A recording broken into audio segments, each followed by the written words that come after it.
India is modernizing its military to carry its share of the security burden, particularly in the Indian Ocean.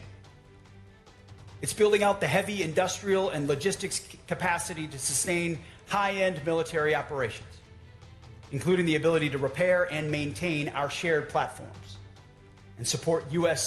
Navy vessels operating forward in the theater. We've also committed to pursuing co-production with India to advance capabilities like Javelin anti-tank guided munitions.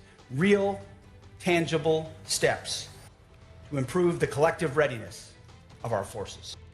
यह है America के रक्षा मंत्री पीट हेग्सेट का वो बयान जिसमें वो वैश्विक मंच पर भारत की ताकत का लोहा मान रहे हैं और भारत को एक महाशक्ति बता रहे हैं, एक ऐसी महाशक्ति जो संतुलन बनाए रखने के लिए बेहद अहम काम कर रही और लगातार अपनी सैन्य क्षमताओं को आधुनिक बना रही। और भारत की इसी बढ़ती हुई शक्ति में अमेरिका भी उसका हिस्सा बनना चाहता है, इसलिए अमेरिका भारत के साथ मिलकर साझा डिफेंस कॉपरेशन को बढ़ाने जा रहा है। इतना ही नहीं, पीट हेग्सेट ने अपने बयान में ये भी कहा कि भारत के साथ अमेरिका को प्रोडक्शन को आगे बढ़ाएगा और इसी कार्रवाई में javelin anti tank guided missile जैसी क्षमता को दोनों देश मिलकर विकसित करना चाहते हैं। दरअसल अमेरिका के रक्षा मंत्री पीट हेग्सेट ने भारत को लेकर ये बड़ा बयान दिया है दुनिया के सबसे बड़े सुरक्षा मंचों में से एक शांग्री-ला डायलॉग में, जहां पर उन्होंने साफ शब्दों में कह दिया कि भारत इंडो पैसिफिक के इलाके में ताकत का संतुलन बनाए रखने वाला बेहद शक्तिशाली देश है। आप खुद देखिए कि पीट हेग्सेट ने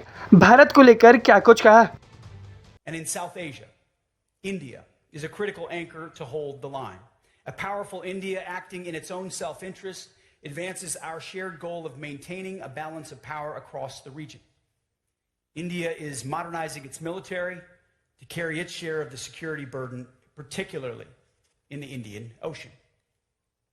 It's building out the heavy industrial and logistics capacity to sustain high-end military operations, including the ability to repair and maintain our shared platforms and support U.S. Navy vessels operating forward in the theater.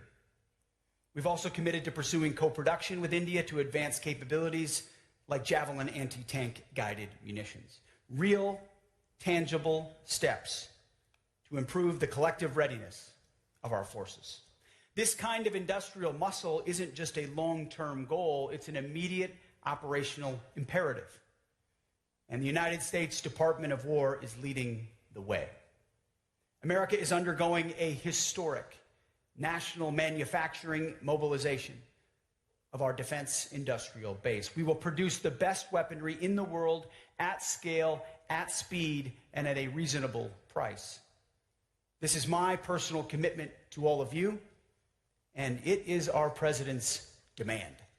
पीट हेग्सेट का यह बयान साफ तौर पर दिखाता है कि भारत की बढ़ती ताकत को अमेरिका न सिर्फ मानता है बल्कि इसका एक हिस्सा भी बनना चाहता है। इसलिए अपने इस बयान में उन्होंने भारत और अमेरिका के बीच बढ़ते रक्षा सहयोग का भी जिक्र किया और ये भी बताया कि अमेरिका चाहता है कि दोनों देश मिलकर रक्षा उपकरण और हथियार बनाएं। उन्होंने FGM-148 जैवलिन जैसी एंटी टैंक मिसाइलों के को प्रोडक्शन की बात भी मानी है और बताया कि भविष्य में महत्वपूर्ण रक्षा प्रणाली दोनों देशों को साझेदार बना सकती है। अमेरिकी रक्षा मंत्री के इस बयान का एक और पहलू भी है। अमेरिका भारत से अपनी नज़दीकी इसलिए भी बढ़ा रहा है क्योंकि उसे इंडो पैसिफिक के इलाके में अपना दबदबा बनाए रखना है और अगर इंडो पैसिफिक के इलाके में दबदबा बनाना है तो ज़रूरी है भारत का साथ होना। चाइना को लेकर भी उन्होंने सीधे तौर पर नाम लेकर कह दिया कि कोई भी देश इंडो पैसिफिक के इलाके में वर्चस्व नहीं थोप सकता और ऐसा कहने के लिए उन्हें बैकिंग चाहिए भारत की। कुल मिलाकर अमेरिकी रक्षा मंत्री का साफ संदेश है कि भारत अब सिर्फ एक क्षेत्रीय शक्ति नहीं है बल्कि वैश्विक रणनीति का एक महत्वपूर्ण स्तंभ भी है। भारत की बढ़ती हुई सैन्य ताकत, रक्षा उत्पादन की क्षमता और अंतर्राष्ट्रीय भूमिका को अमेरिका अब खुलकर स्वीकार कर रहा है और यही वजह है कि आज दुनिया की सबसे बड़ी ताकतें भी भारत को पहले से ज़्यादा गंभीरता से ले रही। आप अमेरिकी रक्षा मंत्री पीट हेग्सेट के इस बयान को कैसे देखते हैं, हमें कमेंट बॉक्स में ज़रूर बताएं। ब्यूरो रिपोर्ट, भारत तक।